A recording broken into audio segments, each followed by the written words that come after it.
This is Jamey with Stonemeyer Games, and today I'm going to talk about paid advertising during your tabletop game Kickstarter project. I ran ads mostly on BoardGameGeek, but also a little bit on Facebook during all of my Kickstarter campaigns, and my main intent was to extend my reach beyond my core audience. Now, I tried to keep in mind that ads don't make or break a project. So if you have a great looking ad or you throw a lot of money at ads, but the project itself isn't very appealing or the pricing isn't fair, all those other things that you go into when you think about building your project, if those things aren't working, the ads aren't going to solve that problem. But all ads can extend your reach and help you reach more people. One of the key things to keep in mind when designing the ad itself, particularly for Facebook or BoardGameGeek, which are the two areas where I broadly recommend posting ads for a tabletop game Kickstarter project, but there are other sites to do it as well. But the one thing that I'd really recommend keeping in mind is to focus the ad on a single hook. So you want to use a single hook, and the intent isn't to sell the game or sell the project. Rather, it's just to get people to click. So the ad, you use the project page itself to sell the product. The ad is just to sell the click. You're trying to get someone to click on that ad to learn more about the game or the project.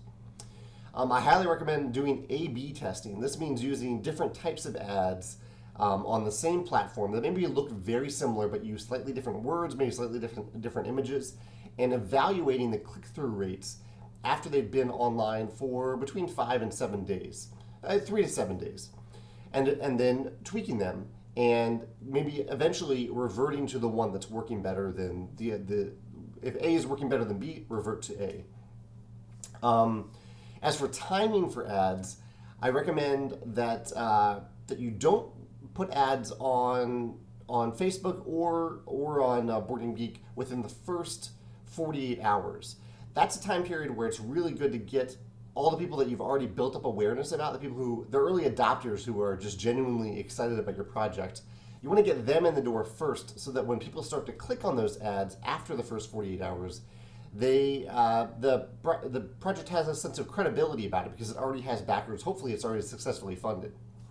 However, the final 48 to 72 hours are really crucial for your project. This is when ads can make a huge difference because there's urgency. This is the last chance people have to back the project, and because it's when your project will look the best.